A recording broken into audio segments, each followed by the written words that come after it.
This session is with the heads of state and government.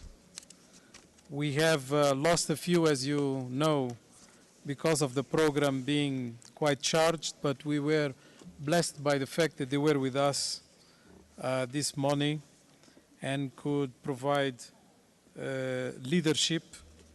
And we are also very pleased that some heads of state and government could stay behind and also participate in this session. So I would like to welcome them, and I'm going to give them the floor first and have a bit of interaction, hopefully as lively as the one we just had.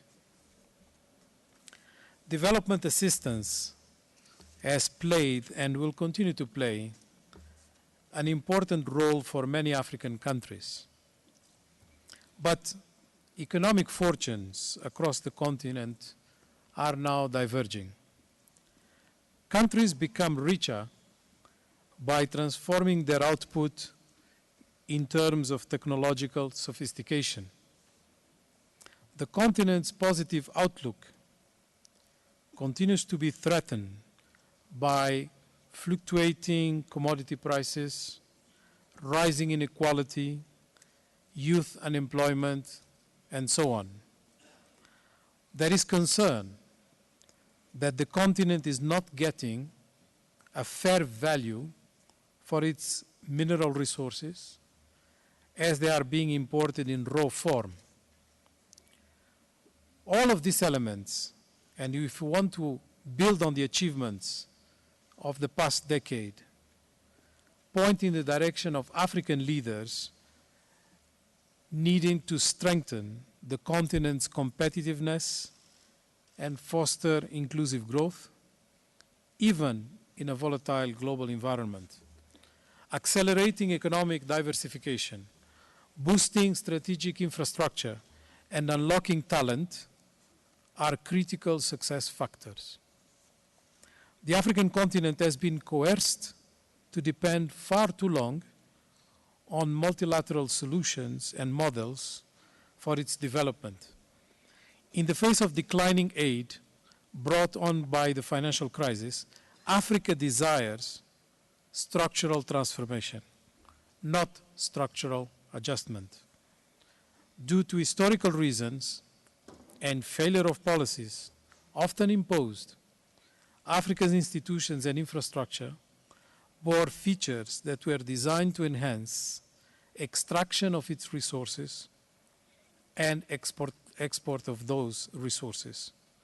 Structural adjustment programs had particularly negative effects on technological accumulation, human capital development, and manufacturing export performance. Africa also needs a development model that guarantees social protection and legislation that empowers citizens economically, protects local economic actors from unfair global competition, and allows them to grow, diversify, and compete. Meaningful ownership of its development model is therefore critical, and the continent will design and implement, and those will have to be about structural transformation. And structural transformation is basically promoting a different composition of GDP. And that is what the session before was all about. It's about creating modern jobs, it's about industrializing, and the good news is that you can do that for agriculture as well. The continent has the fastest expanding labor force, and it will derive significant dividends from it if we do the right things. That includes reducing poverty and faster economic growth and human development. Projections suggest that in less than 3 generations, over 40% of the world's youth will be African.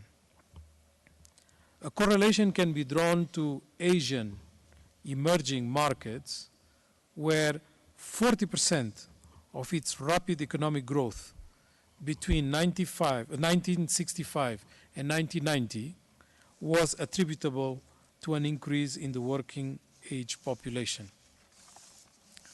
So this meeting is supposed now to bring us political commitment.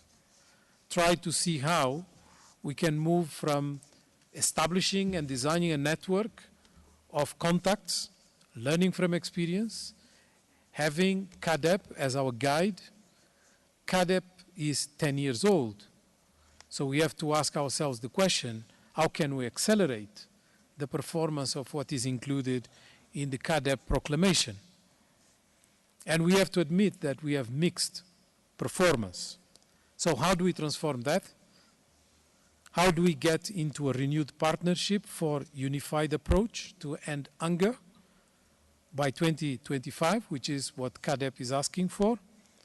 That is definitely a challenge worth taking, a challenge that will address hunger and undernutrition. They are amongst the most persistent global development challenges. At the global development, at the Millennium Development Goals, this is one of the most difficult and also one of the most important for us to address. When a child is undernourished, his or her brain is less likely to develop at healthy rates, and that child is more likely to have cognitive delays. We don't want that. Preliminary results of the cost of hunger in Africa study show that economic impact of not having the right policies for undernutrition can range from 1.9 or around 2% of GDP to a 16% loss. That is incredibly high. And today, we have more stunted children in Africa than 30 years ago. So we have to reverse this trend. And in order to do that, I'm going to ask a few leaders that are with us here today to share their views and to share their experiences around this very important number of issues. There is a level of commitment that already exists in a number of African countries. And sometimes this is hampered by difficulties that they don't control completely, such as investment opportunities and also issues relating to the way we are dealing with land. Now, in Tanzania, there is a boom right now that is coming in terms of opportunities generated from gas discoveries. And there is already tension about land and land issues relating to that. And I wonder whether the Vice President could share with us some of the policies that will take care not just of that specific issue, but more in terms of how the commitment of Tanzania for the issues discussed in this meeting can be effectively implemented. You have the floor, sir. Thank you very much for giving me this opportunity to explain some of the programs that we have initiated in Tanzania. Tanzania today produces 95% of the food it consumes. And this food is produced mainly by small farmers. Currently, Tanzania is self-sufficient to the extent of 104%. That means we essentially have a surplus in terms of the food that we really need. The aim is to reach 115% by the year 2015. And we hope that we'll reach this expansion through increase of irrigation. From what we are currently irrigating, about 451 hectares to about 1 million hectares. That is roughly twice the amount of land that we are irrigating right now. We intend to go through this change through what we have initiated, a strategy which we call Kilimo Kwanza, which means agriculture first. This, together with the policy of the corridor policy that we have initiated in the particular areas in the southern western part of the country, which we call agricultural sector development of Tanzania corridor. We hope that by involving the private sector and the small farmers, we'll be able to reach our target, as we have said. This will be achieved within the framework of the agricultural policies and also through what we have recently adopted, the big results now.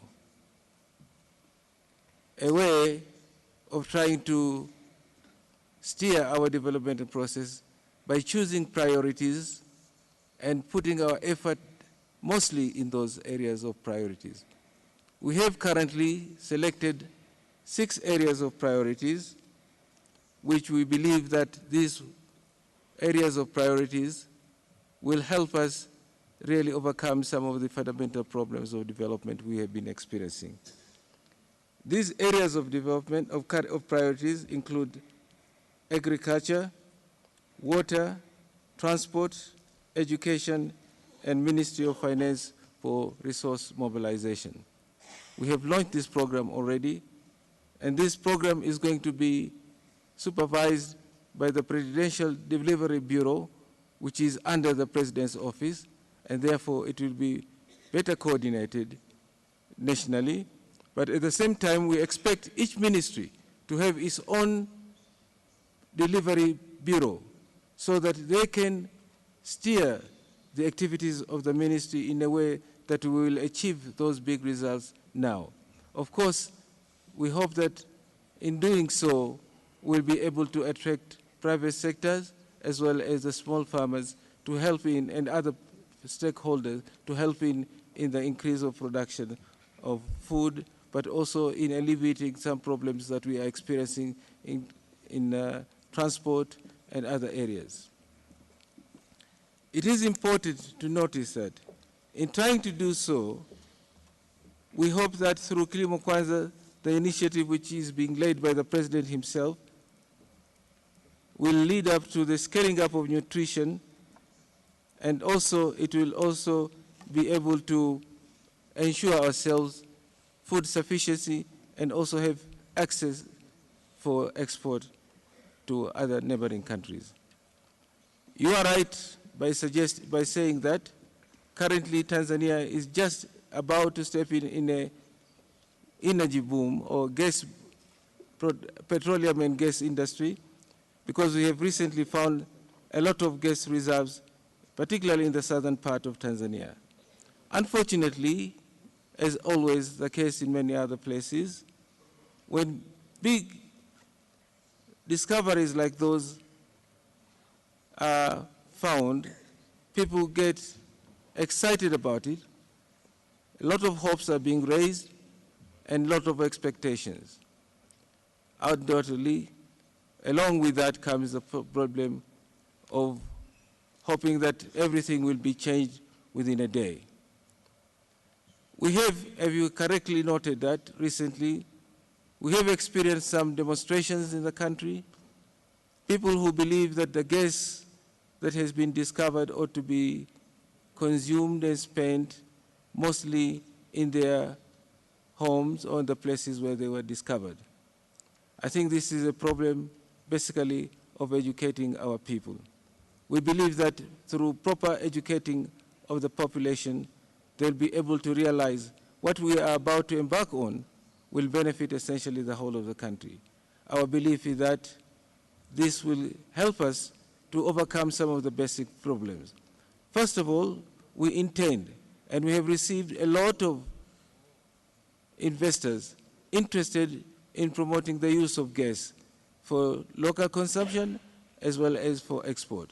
We hope through the production of gas, through exploration of gas, we'll be able to enter into agrochemical industry, we'll be able to produce enough gas for cooking, and this will alleviate the problem of deforestation that is taking place at a very fast speed right now in Tanzania. So it is true that the gas finding that has been found in Tanzania should catapult us into a region of better developmental process and be able to grow at a faster rate than what we are growing right now. Currently, our GDP growth is about 7%. We hope this year will inch a little bit up to 7.1 or 7.2%, and hopefully in the year following that, we should be able to reach 8%. All these will be possible under proper ownership of the developmental program that is going to be controlled under the Presidential Delivery Bureau, because the Delivery Bureau will steer the country into those programs that we have ourselves selected as priority areas, and will be supervised closely by the whole ministry that is in charge, but also by the Presidential Delivery Bureau, as I've said. So I would like to end by saying that there is proper ownership of these developmental projects that we have embarked on, and I believe we'll be able to achieve the results that we hope for. Thank you very much for giving me the opportunity to speak.